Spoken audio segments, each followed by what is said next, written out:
Gimanduan ni Police Brigadier General Benjamin H. Silo Jr., Regional Director sa Police Regional Office 11, ang tanang provincial ug city directors sa pagpatuman sa hugot nga seguridad sa mga eskwelahan sa pag-arangkada sa full implementation sa in-person classes karong adlaw Nobyembre 2, 2022.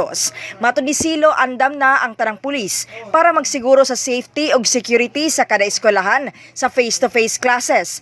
Gitahasan niini ang kada hepe nga makig-koordinar sa mga school administrators ug paghatag sa mga gikinahanglang assistance. May particular kami security plan para dito and we maintain yung coordination natin sa different schools para makaagapay ang PRO 11 sa buong Davao Region.